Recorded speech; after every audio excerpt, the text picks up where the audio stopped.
날씨가 정말 더운데 여러분 몸을 잘 관리할 수 있기를 바랍니다. 몸이 아프면 또 우리의 영혼도 많이 힘들어질 수 있기 때문에 그렇습니다. 그러나 몸이 아프더라도 여러분의 영혼은 날마다 강건해졌으면 좋겠습니다. 몸이 아프다고 몸에게 우리의 영혼이 지게 되면 더 이상 소망이 없습니다. 그죠? 몸은 아프더라도 우리의 영은 새로워야 되는데 우리의 속사람은 날마다 강해야 됩니다. 그죠? 그러지 않으면 정말 우리는 어떠한 삶의 희망을 기대할 수가 없게 되기 때문에 그렇습니다. 사람은요, 누구나 기대하며 살아갑니다. 삶에 대한 기대가 없다면 삶은 흥미가 없습니다. 삶에 대한 흥미가 없다면 그건 참 슬픈 삶입니다. 우리 시대로 표현한다면 참 우울한 삶이라고 말할 수 있습니다. 우울한 사람들의 특징은 다 삶에 대한 흥미를 잃어버린 사람들이라고 할 수 있습니다. 그래서 우리가 참 삶에 대한 흥미가 있어야 돼요. 오늘도 하루를 맞이할 때 그 기쁨과 즐거움과 기대감이 있으면 정말 행복한 삶을 살아갈 수가 있는 것입니다.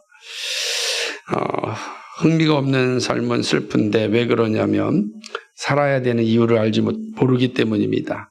자신이 자신에게 기대하지 않고 부모가 자식을 기대하지 않고 자식이 부모를 기대하지 않는다고 생각해 보십시오. 얼마나 이게 재미가 없습니까? 그죠? 뿐만 아니라 성도가 교회를 기대하지 않습니다. 주의를 기대하지 않습니다. 얼마나 서글픕니까? 오늘 오전에 장로님이랑 대화를 나누는데 주중에 날씨가 너무 더워서 힘드니까 힘든 만큼 주일이 그렇게 기다려지더라 이렇게 말씀을 합니다. 우리가 주일이 기다려지지 않는 건 주님 외에 다른 더 기쁨이 많이 있기 때문이 아닐까 생각합니다. 그렇게 살다가 폭삭 망한 게 이스라엘입니다. 오늘 우리 사실을 잘 기억할 수가 있어야 됩니다. 기대는 정말 삶을 활력 있게 합니다. 근데 이러한 삶에 대한 기대는 어디서부터 시작되었는가? 바로 하나님에게서 시작되었습니다. 하나님은 사람을 창조하신 후에 보시기에 심히 좋았다고 하셨습니다. 무슨 표현일까요? 기대가 된다는 겁니다. 하나님의 형상으로 지음받고 심히 좋았다라고 하는 건 이제 기대가 되는 거죠. 그게 하나님의 마음이었습니다. 이렇듯 우리는 하나님의 기대 속에 태어났습니다.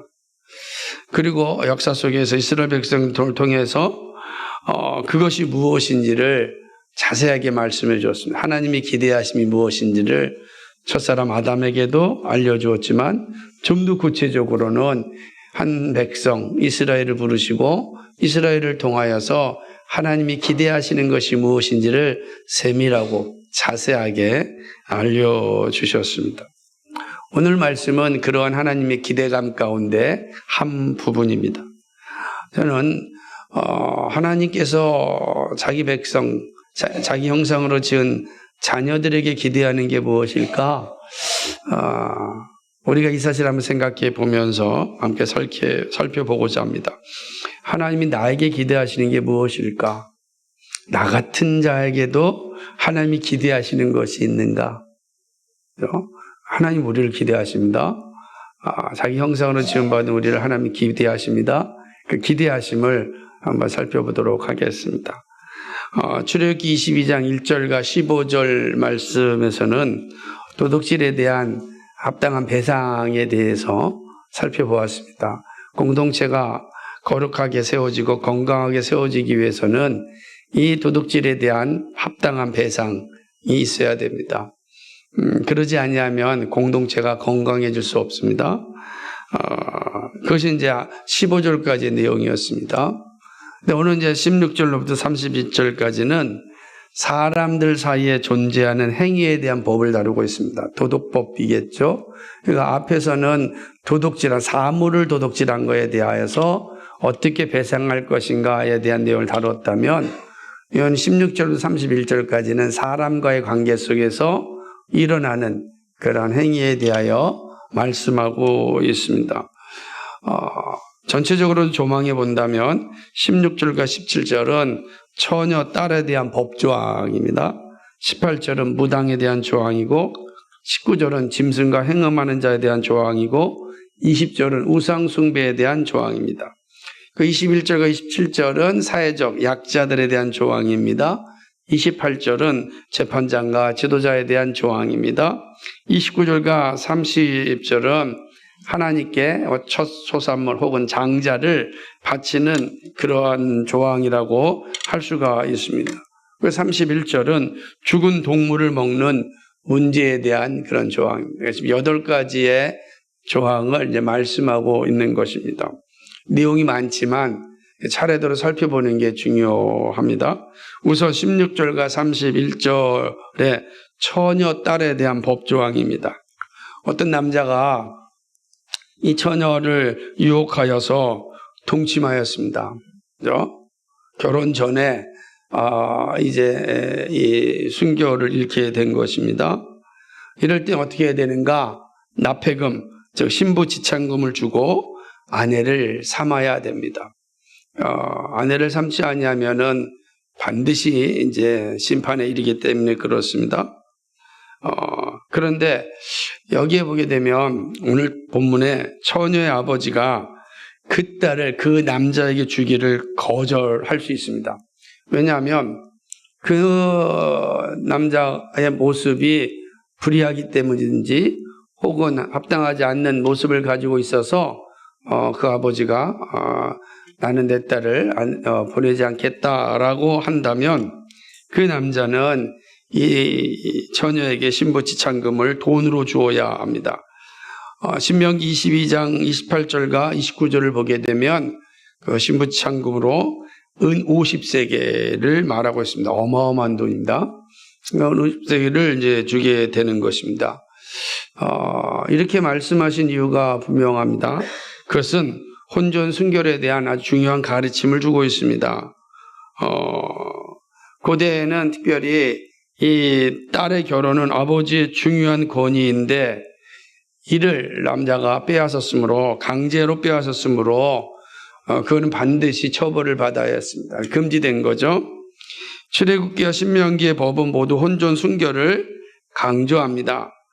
남자와 여성 모두에게 성적 순결을 소중하게 생각하고 잘 지키고 성적인 충동을 제어할 것을 강조하고 있습니다.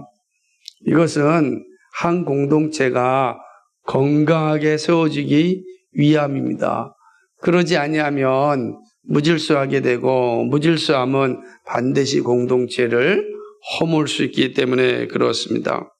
우리 시대처럼 성의 자유가 마치 인권의 상징인 것처럼 사용되는 시대에 어떤 성경의 이런 가르침은 또 뭐 뒤떨어진 이야기가 아닌가라고 말할 수 있습니다. 지금은 무슨 어느 시대면 21세기인데 성적 순결을 이야기합니까?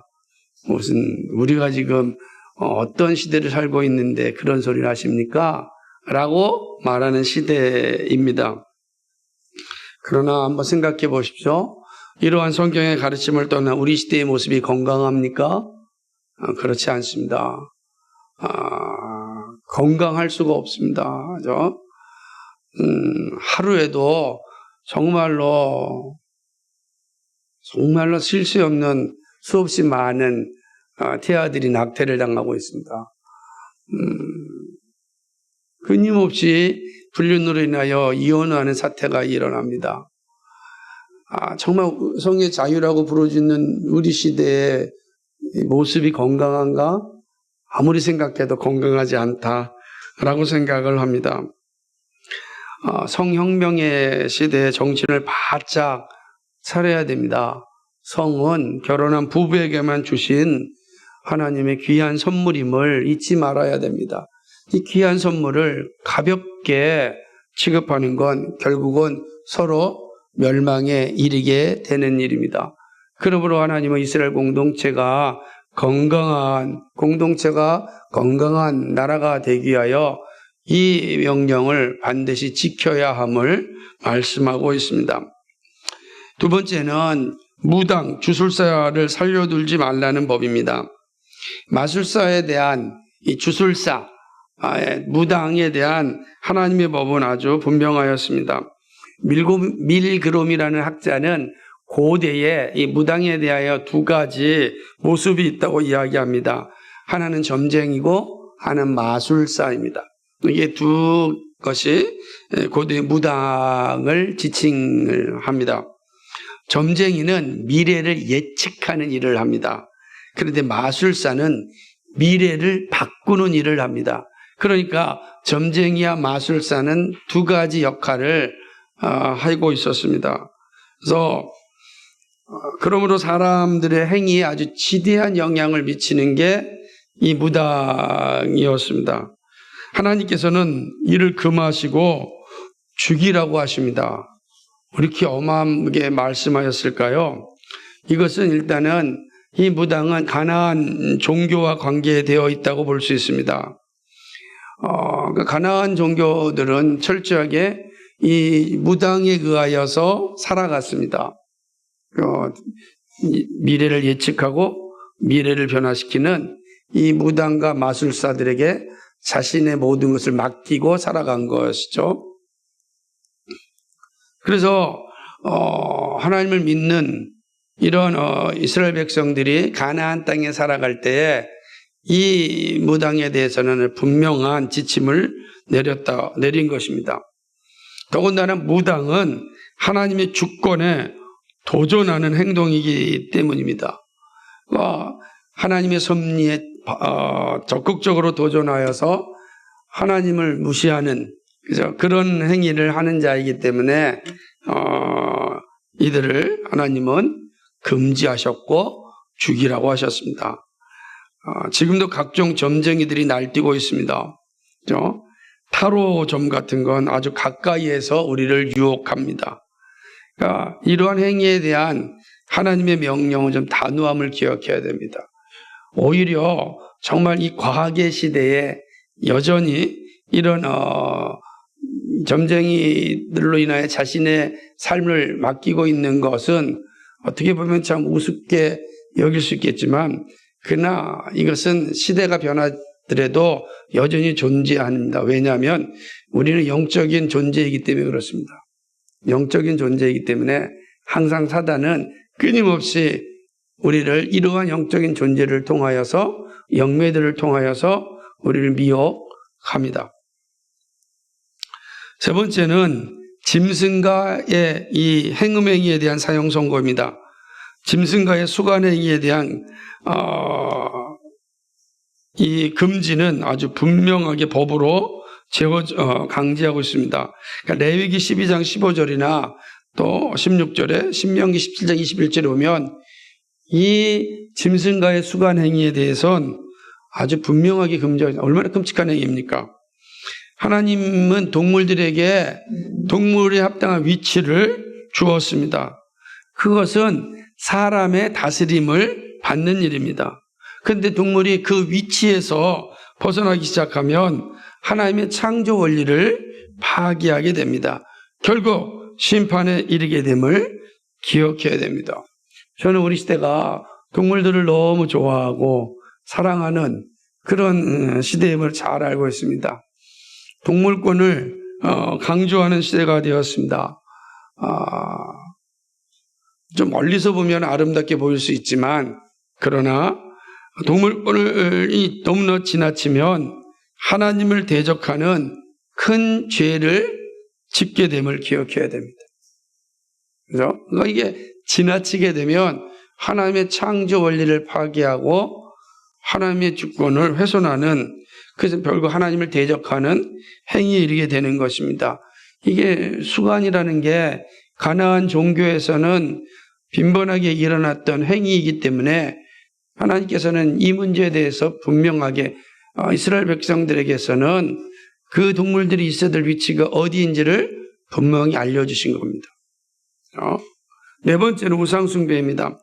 우상숭배 역시 사형심판을 피할 수 없습니다.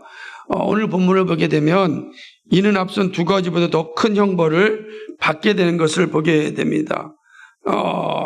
무당은 살려두지 마라. 짐승과 행음하면 반드시 죽일지니라. 그렇지만 여호와 외에 다른 신에게 제사를 드린 자는 멸할지니라 그랬어요. 이 강조표입니다. 강조법.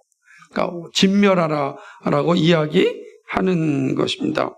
이스라엘이 이방의 나라에 망하게 된 이유가 우상 숭배였습니다.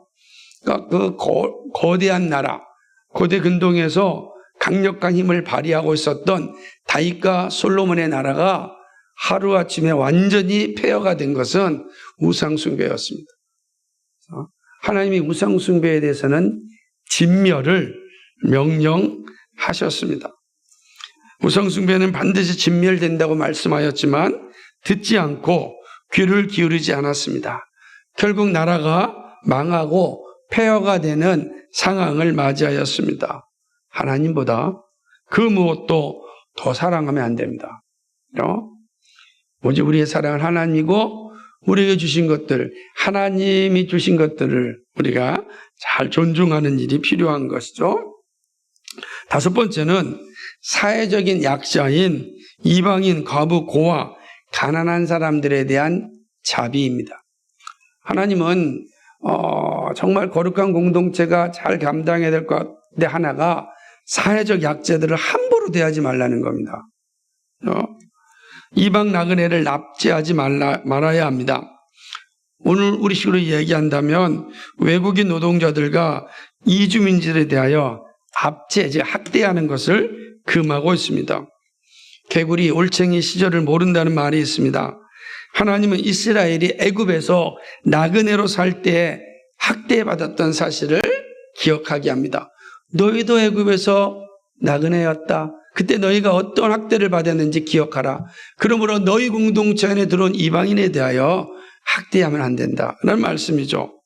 또한 과부나 고아와 같이 사회적 약자에 대한 하나님의 마음은 분명합니다. 하나님은요, 항상 약자들 편에 있습니다. 여러분, 이게 되게 중요한 거예요. 세상은 강자들 편에 있습니다. 그런데 하나님이 약자들 편에 있습니다. 우리가 종종 신앙생활하면서 잊어버리는 게 있는데 하나님은 항상 약자들 편에 있습니다. 그런데 우리가 자본주의 사회에서 너무 강자의 자리에 자주 오르다 보니까 약자를 잘 잊어버릴 때가 많이 있습니다. 그러나 하나님은 약자들 편에 있다는 걸 잊지 말아야 됩니다. 시편 기자의 고백은 하나님이 어떤 분인지 잘 나타나고 있습니다. 시편 68편 5절에 보게 되면 그의 거룩한 처소에 계신 하나님은 고아의 아버지시며 과부의 재판장이시라. 아멘. 이게 우리 하나님입니다. 하나님은 과부와 고아가 학대받음에 대하여 울부짖을 때 하나님은 그 부르짖음을 들으신다라고 말씀하십니다. 그리고 학대하는 자들을 반드시 심판하십니다. 학대하는 자들이 학대받는 자들의 위치가 될 수 있음을 여러분 기억하셔야 됩니다. 우리는 그래서 우리 옆에 있는 사회적 약자들을 정말 존중히 여기고 하나님의 마음이 어디 있는가를 잘 기억해야 됩니다. 이게 교회가 사는 길이에요. 왜냐하면 하나님의 마음을 담고 있는 게 교회이기 때문에 그렇습니다. 그러므로 우리가 세상에 성공하거나 또 높은 지식을 얻거나 높은 자리에 오를 때 더 겸손하셔야 됩니다. 더 겸손하셔야 돼요. 그리고 가난한 자들에 대한 긍휼의 마음을 갖게 하십니다. 특별히 가난한 사람들에게 빌려준 돈과 물품에 대한 자비를 강조합니다. 가난한 자들에게 혹 돈을 빌려주었을 때, 이때는 같은 성도들 사이에 일어날 일입니다. 있을 때 채권자와 같이 행동하지 말아야 됩니다. 압박하고 그로 하여금 정말로 절망에 빠지게 하는 일을 하지 말아야 한다라고 하는 거죠. 오히려 이자를 받지 말아야 합니다. 원금만 받으면 됩니다. 고리대금에 대한 금지가 모세율법의 특징입니다. 고대 근동의 법과 확연히 다른 모습이라 할 수 있습니다. 그러나 이방인들에게 빌려준 돈에 대해서는 이자를 받을 수 있습니다. 이 모습을 잘 보면 빌려주는 이들의 성숙한 신앙을 볼 수 있습니다. 다시 말한다면 성숙한 신앙만이 일원이라 할 수 있어요. 그러므로 하나님은 이스라엘 공동체가 성숙한 공동체가 되기를 원하는 겁니다. 그래서 채권자와 같이 그런 행위를 하는 건 성숙한 신앙이 아니다. 그래서 성숙한 신앙이 되지 못하면 빌려주지 않는 것이 더 합당할 수가 있다라고 할 수 있습니다. 동시에 이웃의 옷을 저당 잡히면 그날 해가 지기 전에 돌려주어야 합니다. 그 옷이 저녁의 추위를 이길 수 있는 유일한 덮개이기 때문입니다. 당시의 기록을 보게 되면 일용 근로자들이 하루치 일을 할 때 겉옷을 담보로 맡겼습니다. 겉옷 담보 맡긴 겁니다. 그리고 일을 다 마치면 이제 그 옷을 받아가지고 갑니다. 고대 근동이기 때문에 이 온도차가 엄청 큽니다. 낮과 밤이 전혀 다르죠? 그래서 저녁에 그 옷이 없으면 살 수가 없는 거예요. 벗고 자야 될 이불과 같은 것이었습니다.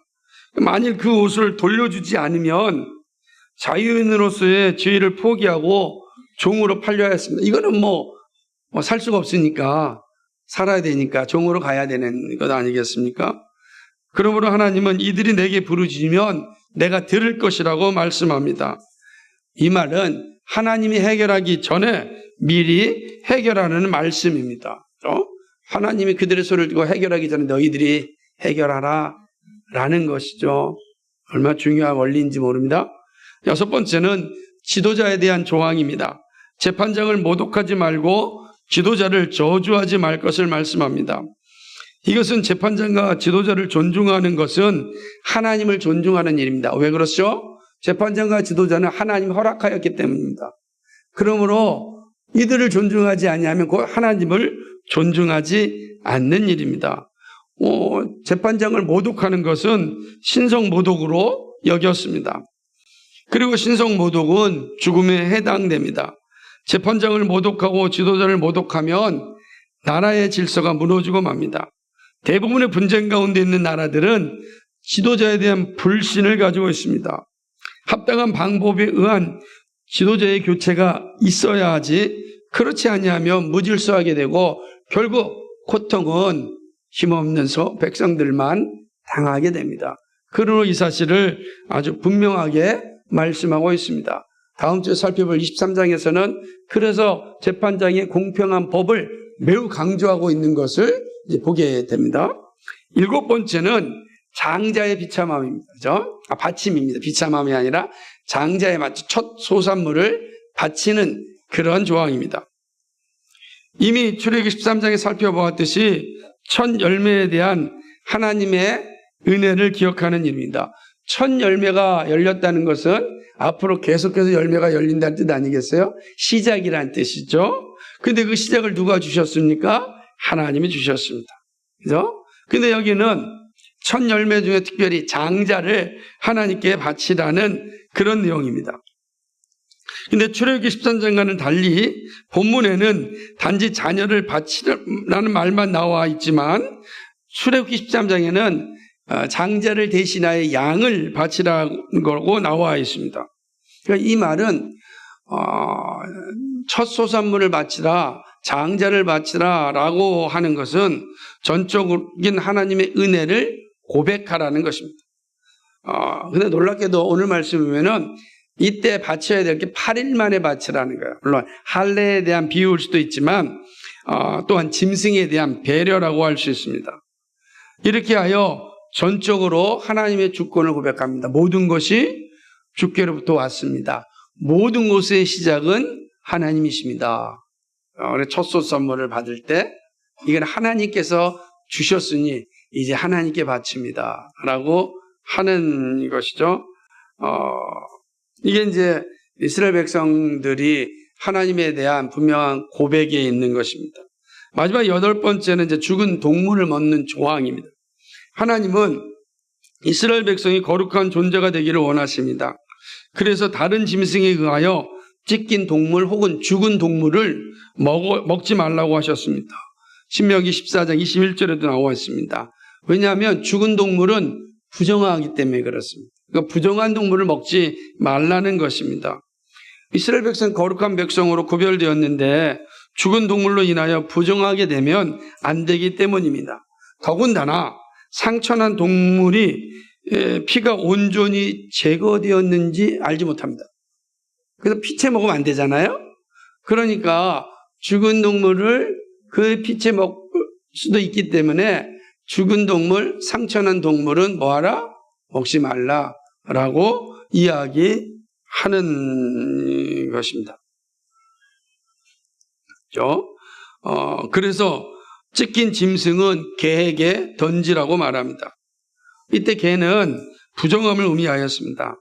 이 개는 집에서 기르는 개보다는 더 야생 개를 의미합니다. 그러니까 쓰레기통을 뒤지면서 살아가는 그런 개들을 의미할 때 바로 오늘 본문에 나온 개가 그런 의미를 가지고 있는 것입니다.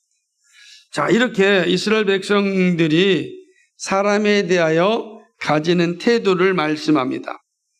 하나님은 이러한 가르침을 통하여서 기대하시는 게 있습니다. 바로 교만과 허영에 빠져 거룩함을 상실할 때 나라는 망하게 됩니다. 여러분, 개인도, 가정도, 국가도 바로 교만과 허영에 빠져 거룩함을 상실할 때 반드시 망합니다. 새롭게 시작할 하나님의 나라가 가야 할 방향을 하나님은 분명하게 제시하셨습니다. 그러니까 이스라엘은 이 말씀에 순종하면 건강한 공동체로 세워집니다. 여러분, 우리는 이스라엘 공동체가 아니니까 이 말씀 그대로 우리에게 적용할 수는 없습니다. 그러나 이 말씀이 가지고 있는 정신은 오늘 우리에게도 너무나도 중요합니다. 우리도 거룩한 건강한 가정, 건강한 교회, 건강한 국가를 원하고 있습니다. 그러지 않는 사람 아무도 없지 않습니까? 그러면 정말 건강한 가정과 건강한 교회와 건강한 이 국가를 위하여 그리스도인 된 우리가 가지고 있어야 될 자세가 무엇인가? 이거 매우 중요하다고 할 수 있는 것입니다. 하나님께서 이스라엘 공동체에 기대하는 것은 하나님의 사람으로서의 거룩함이었습니다. 하나님은 이스라엘 백성들이 하나님 앞에 거룩한 사람 되기를 원하였습니다. 오늘 말씀 31절을 보게 되면 너희는 내게 거룩한 사람이 될지라 이게 말씀하고 있습니다.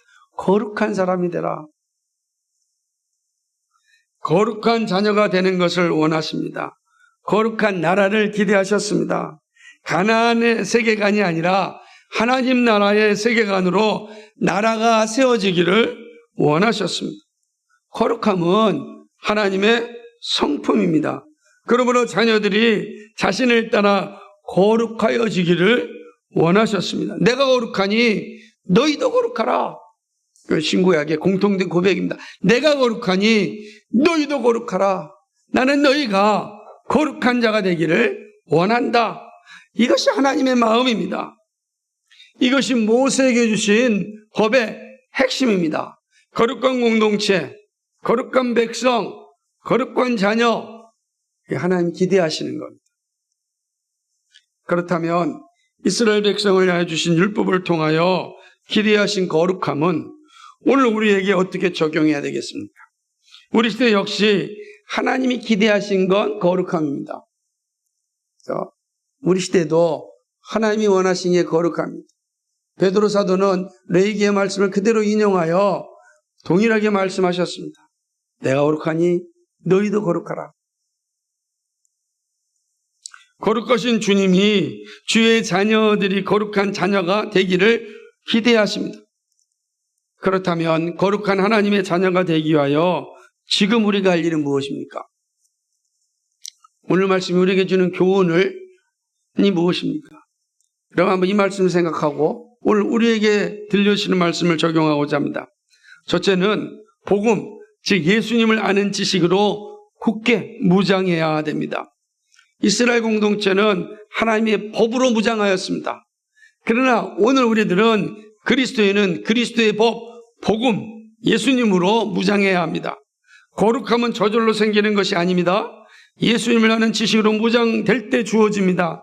우리는 스스로 거룩해질 수가 없습니다. 오직 그리스도가 우리 안에 충만해야 합니다. 그리스도가 충만하다고 하는 것은 그리스도를 아는 지식과 신뢰와 고백이 충만함을 의미합니다.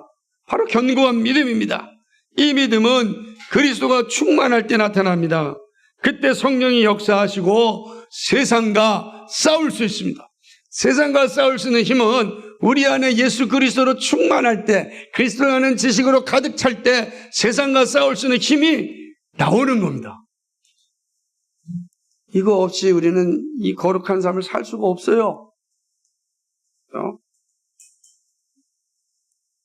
그리스도를 아는 지식에서 자라나고 그 지식이 우리의 삶을 지배할 때 거룩한 자녀의 삶을 감당할 수 있습니다. 그리스도를 아는 지식이 빈약하면 거룩한 싸움을 살 수가 없는 것입니다. 여러분 생각, 전쟁에 나가는 이 군인들이 총은 가지고 있는데 탄약이 없어요. 어떻게 되겠습니까? 그 전쟁에서 이길 수가 없는 겁니다. 그리스도를 아는 지식은 영적 전쟁에 나가는 우리에게 있어서 가장 중요한 탄약과 같은 겁니다. 그러므로 거룩한 자녀가 되는 길은 그리스도를 아는 지식에서 성장하는 일입니다. 바울은 이렇게 강조합니다. 로마서 10장 17절에 그러므로 믿음은 들음에서 나며 들음은 그리스도의 말씀으로 말미암았느니라. 아멘. 믿음은 들음에서 납니다. 듣는 것은 아는 것입니다. 그리스도를 할 때 믿음이 생기고 그 믿음이 우리를 거룩하게 만듭니다. 그러므로 이렇게 세속적 가치관이 팽배한 이 시대에 거룩한 백성으로 사는 것은 그리스도를 아는 지식으로 충만하게 되는 일입니다. 이게 시작입니다. 그래서 하나님께서 교회를 허락하여 주셨고 설교자를 세워주신 이유가 여기에 있습니다. 그리스도를 아는 지식 충만해야 됩니다. 그것이 우리가 이 시대 속에서 살아갈 수 있는 거룩한 자녀로 살아갈 수 있는 시작입니다. 두 번째는 세상을 정확하게 알고 있어야 합니다. 거룩한 백성으로 사는 길은 세상에 있지만 세상에 속하지 않아야 합니다. 이 주님의 말씀입니다. 내가 너희를 세상에 보낸다. 그래 너희는 세상에 살지만 세상에 속하면 안 된다. 그 말은 세상을 변화시키는 사람이 되어야 한다라는 의미입니다. 사도 바울은 이를 해석하기를 로마서 12장 2절에 세상을 본받지 말라고 하였습니다. 그리고 마음을 새롭게 하라고 하였습니다. 그러기 위하여 힘써야 될 것은 세상을 제대로 아는 일입니다. 우리가 사는 시대의 모습을 살피고 성경으로 분별할 수 있어야 됩니다. 사단은 세속적 세계관을 오랫동안 준비하였습니다. 특별히 우리 시대는 성혁명을 인권이라는 이름으로 일으켰습니다. 성적인 혁명이죠. 모든 남성과 여성의 기준을 다 파괴해버리고 말았습니다. 끔찍한 시대가 살고 있지만 우리는 그러한 시대에 알게 모르게 다 젖어 있습니다. 우리의 입술을 통해서도 자연스럽게 젠더라는 말이 편안하게 들리고 있는 시대를 살고 있습니다. 그래서 긴 시간 동안 사단은 이 일을 준비하였고 마침내 거의 전 세계를 정복하고 있는 그런 모습을 볼 수가 있습니다. 하나님이 정해놓으신 것을 허물고 있습니다. 하나님의 주권을 찬탈하는 일들이 일어나고 있습니다. 안타깝게도 이 사단의 꾀임에 빠져서 이 불쌍한 영혼들이 그것이 사실인 줄 알고 그것에 빠져 있는 그 모습을 보게 됩니다. 우리는 세상을 알되 세상에 빠지면 안 됩니다. 그러기 위하여 은혜의 방편을 바르게 사용하고 여러분 좋은 책을 읽는 일을 계속해야 합니다. 믿음은요 단지 교회당으로 오는 것으로 성장하지 않습니다. 은혜의 방편인 기도와 말씀과 성례에 집중해야 됩니다. 그리고 온 마음으로 찬양하고 지성을 사용해야 됩니다. 하나님께서 우리에게 지성을 주신 이유는 지성을 사용하여 시대를 분별하라는 그런 이유인 것입니다. 단지 교회당 오는 것으로 우리의 영혼이 성장하지 못합니다. 그래서 여러분, 은혜의 방편을 잘 사용해야 돼요. 말씀과 기도와 찬양과 성례와 여러분에게 지성을 주신 하나님의 뜻을 잘 생각하고 끊임없이 배우고 익히고 자라가야 하는 것입니다. 배우지 않으면 분별력을 상실하게 되고 마침내 부패하게 됩니다. 은혜의 방편을 바르게 사용하는 것이 거룩한 백성으로 살 수 있는 길입니다. 그래서 종교개혁의 모든 믿음의 선배들은 늘 그 교회 성도들을 위하여서 반드시 결과물을 만들어냈습니다. 설교집을 계속해서 만들어냈고, 그리고 성도들이 알아야 될 가르침들을 계속해서 책자로 만들어냈고 읽게 하였습니다. 우리도 그 길을 따라가고 있지 않습니까? 여러분이 계속해서 읽고 또 나눠서 이 세상이 어떤 길로 가고 있는지 잘 분별할 수 있는 그런 힘을 가져야 되는 것입니다. 은혜의 방편을 바르게 사용하는 것이 거룩한 백성으로 살 수 있는 길입니다. 이스라엘이 거룩한 공동체가 되기 위하여 하나님은 분명한 기준을 알려주셨습니다. 이 기준은 우리 시대에 더욱 중요한 표지가 되었습니다. 우리 시대는 성적인 순결이 가벼워진 시대입니다. 사회적 약자를 존중하지 못하고 있습니다. 우상 숭배와 이 주술의 시대입니다. 하나님의 주권과 섭리를 믿고 따르는 우리들이 바른 신앙을 갖고 있지 않으면 혼합주의에 빠집니다. 우리는 인격적인 존재입니다. 놀랍지 않습니까? 하나님께서 우리에게 지성을 주셨습니다. 분별할 수 있는 능력을 주셨습니다. 그리고 그 기준을 우리에게 성경을 통하여 알려주셨습니다. 우리의 지성을 바르게 사용한다면 주술에 빠지지 않고 우상숭배에 빠지지 않습니다. 그러나 우리가 이 일에 나태하고 게으르면 주술이 우리를 지배합니다. 거의 우리 시대는 주술의 시대 아닙니까? 그래서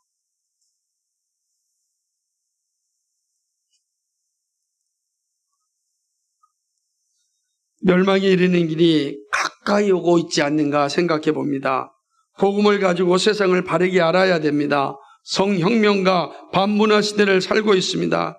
그리스도인들이 정신 차리지 않으면 이 시대의 세계관에 무너지고 마는 것입니다. 그러므로 이 시대가 어떤 시대인지 잘 알고 있어야 됩니다. 정신을 바짝 차려야 되는 거죠. 그냥 흘러가면 안 된다. 세 번째는 예수 그리스도께 온전히 바쳐져야 합니다. 그렇죠? 우리의 모든 것이 다 예수 그리스도께 바쳐져야 된다는 뜻입니다. 거룩한 백성이 되는 길은 그리스도께 온전히 바쳐질 때 이루어집니다. 모든 처음 난 것은 하나님의 것임을 선언적인 것으로만 여기면 안 됩니다. 실제로 그리스도께 바쳐져야 합니다. 모든 것이 주께로부터 왔음을 인정할 때 모든 것을 주님께 바칠 수 있습니다. 여러분, 모든 게 주께로 왔다는 이 고백이 내 안에 박혀 있어야 비로소 주님을 위하여 나의 모든 것을 바칠 수 있습니다. 여러분, 잘 생각해 보십시오. 하나님은 우리에게 하나뿐인 아들 독생자를 주셨습니다. 다 주신 거죠? 그리고 독생자 예수님은 우리를 위하여 십자가를 지셨습니다. 우리가 져야 할 십자가를 예수님이 대신 지셨습니다. 우리의 죄를 대리하여 십자가에서 속죄하셨습니다. 십자가에서 우리의 죄가 도말되었습니다. 더 이상 우리에게 죄의 삭슬 물을 수 없게 되었습니다. 이렇던 예수님은 우리에게 모두 바치셨습니다.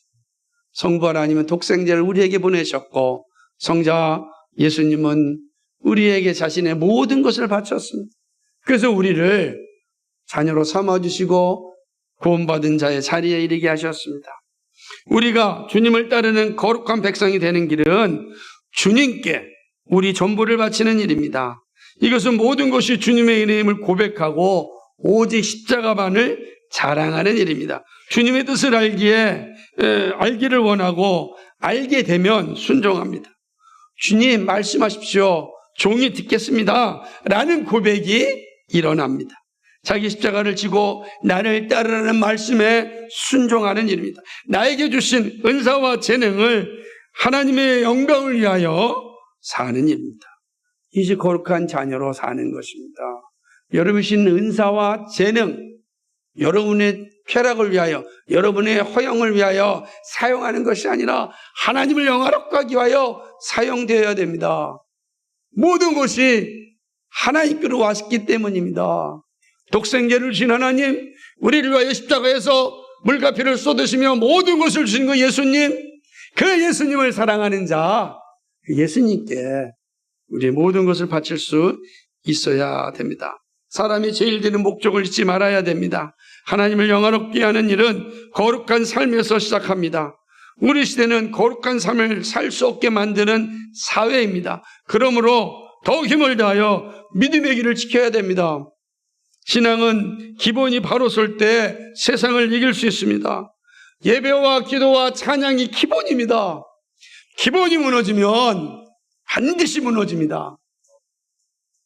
기본을 잘 지켜야 돼요. 여러분, 이 예배와 기도와 찬양, 여러분의 일상에서 잘 지켜야 돼요. 하나님이 우리에게 이 기본만이라도 세우라고 해요. 터가 공고하면 그 위에 세워지는 건물은 단단합니다. 무너지지 않습니다. 예수님이 무엇으로 말씀하셨습니까? 반석 위에 집을 지라 그러지 않았습니까? 터가 든든해야 됩니다. 여러분 예배하는 거, 여러분이 기도하는 거, 여러분이 찬양하는 거, 그 기본을 충실히 하십시오. 그래서 히브리서 기자 말하기를 마지막이 가까울수록 모이기를 패하는 어떤 자와 같지 말고 모이기에 힘쓰라고 하였습니다. 되게 중요한 것이죠. 기본이 건강할 때 우리는 주님의 뜻에 합당하게 살 수 있습니다. 기본이 건강하기를 원하시는 주님의 뜻에 우리의 삶이 좀 온전히 바쳐지기를 간절히 소망합니다. 말씀을 맺습니다.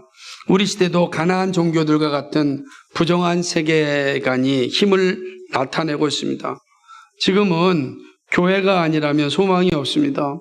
왜냐하면 교회 외에는 이미 이 시대의 세계관에 다 점령당하였기 때문입니다. 오랫동안 진행된 반문화 운동이 돌고 돌아서 한국 사회를 흔들고 있습니다. 그래서 19세기 말 그리고 20세기에 시작됐던 이 끔찍한 반문화 운동이 돌고 돌아서 드디어 대한민국 전 영역에 다 들어와 있습니다.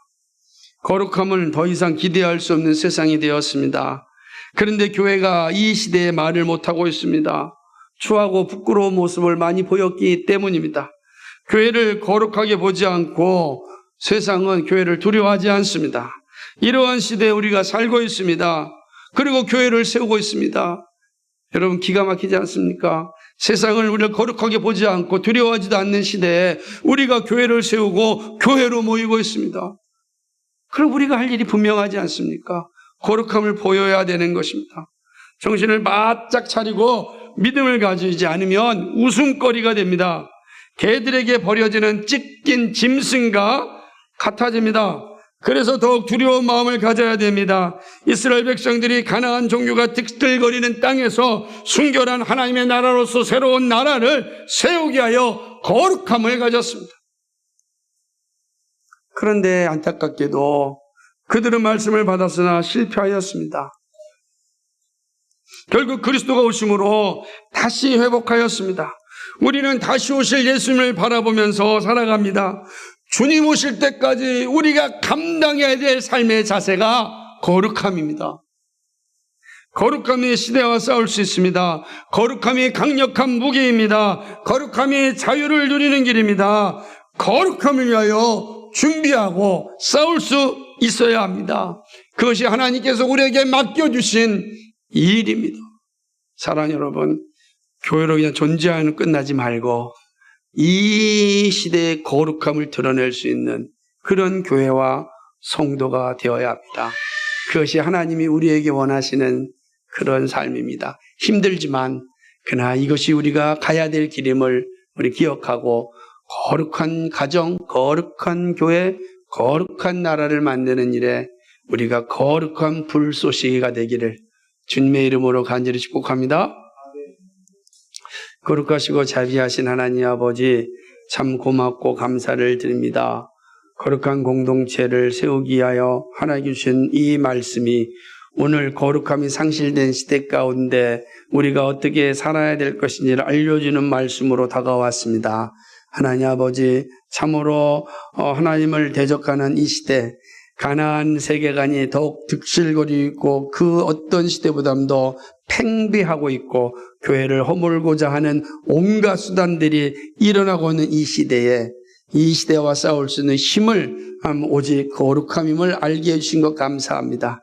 하나님 아버지, 거룩한 자녀로서, 거룩한 교회로서 하나님 아버지 바르게 세워지게 하여 주셔서 이 어지러운 세상 가운데 거룩함을 보여줄 수 있고 하나님을 영화롭게 하는 일에 힘쓰는 우리의 삶이 되게 하여 주옵소서. 그리하여 세상이 줄 수 없고 세상이 받을 수 없는 하나님 주신 복을 받게 하여 주시옵시고 주님이 주셨던 그 자유가 우리 가운데 충만하게 일어날 수 있도록 인도하여 주옵소서.